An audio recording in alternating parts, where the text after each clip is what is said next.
Is this what American food culture has become? Hey everybody, it's Luke. Today I'm going to be talking about something that doesn't really get brought up when usually talking about urban planning. I'm going to talk about how car-centric zoning laws and infrastructure actually affect what we eat, and by extension our health, our local culture, and even our sense of community. Wow. I feel that I've seen American food culture dwindle down to the same shopping malls with corporate plazas spitting out the same corporate slop. If you think about it, our infrastructure completely decides what kind of food we even have access to, and especially who gets to sell it. So let's dive into it.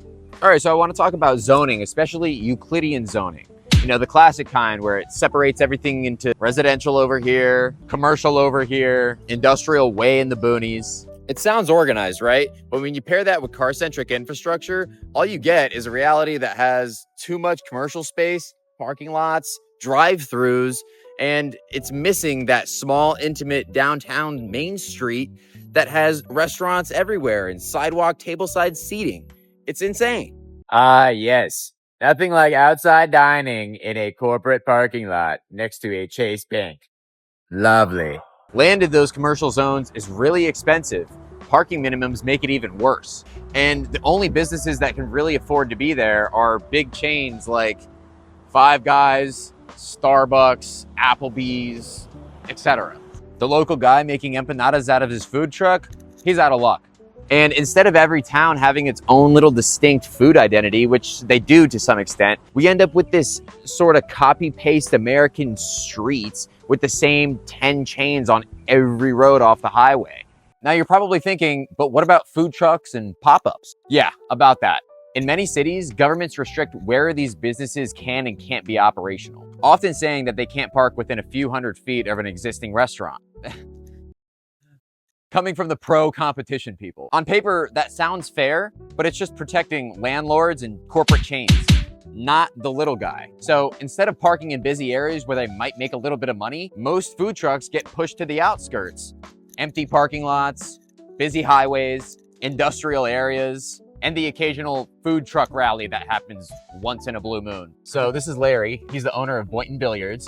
He's actually the manager of the parking lot, and I just had a couple questions to ask him about the local food truck. What were some of the hurdles that, you know, they had a little bit of struggle with permitting for the city? Wanted to make sure they had liability insurance. Yeah. So that was like the main case. Zoning requirements, licensing Yeah, requirements. and they wanted to make sure it was right with us first. We always wanted an option for customers coming in and out of the store if they were hungry or something. And by the way, they're such nice people. If you think about it, if you go and get one of their specials for like $11, yeah, and you can go to Taco Bell for $11, this food is like exceptional. Eating at like a steakhouse compared to that. Absolutely, for sure. Yeah. So even as a landowner, you know, this is another source of income. Another source of income. And for them too. Another benefit to your property. Yeah. It kind of benefits both sides. Thank you so much, Larry. Yeah. Nice Thank you so much. Same goes for street markets. The only time you get to buy food from local farmers or street vendors is the occasional green market on a Saturday morning. Meanwhile, in places like Mexico City, Lisbon, Bangkok, vibrant daily street markets are the heart of the community.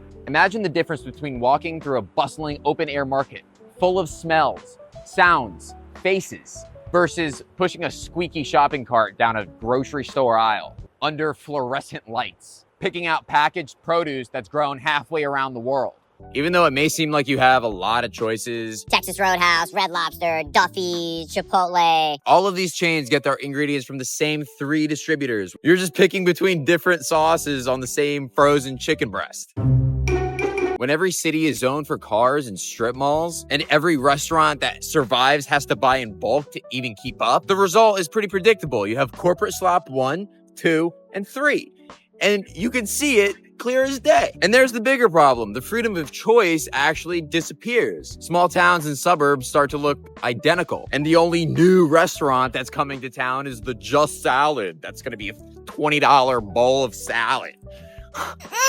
Meanwhile, authentic, affordable food is priced out and zoned out of existence. It's just a shame to me that the only places that we can have, you know, local real food and food trucks is in these desolate parking lots where nobody wants to go, next to traffic that's going 50 miles an hour. There's no people walking here.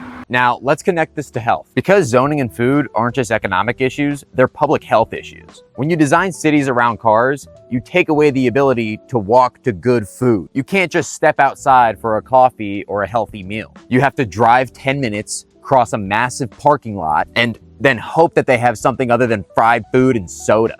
And then when there is healthy food, it's this $28 bowl corporate slop bullshit. Studies show that walkable neighborhoods have lower rates of heart disease and obesity, obviously, partly because people are moving more, but also because they have access to fresh food. And when healthy local food becomes expensive, the default becomes fast food and processed groceries. Grocery chains often throw away tons of food just to maintain price stability, while smaller vendors and food trucks lower the prices at the end of the day so they don't have to throw their food to waste. So instead of food being a shared, social, nourishing experience, it becomes a quick transaction between your car window and a drive-through speaker.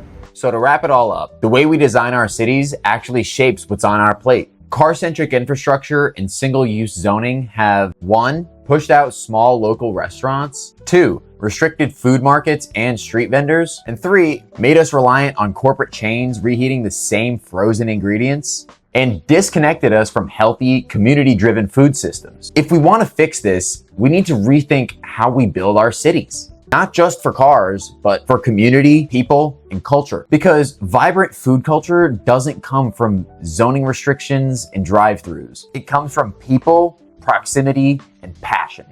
So the next time you're walking through a parking lot full of chain restaurants, just remember it doesn't have to be this way. Would you rather shop in a place like this? Or like this?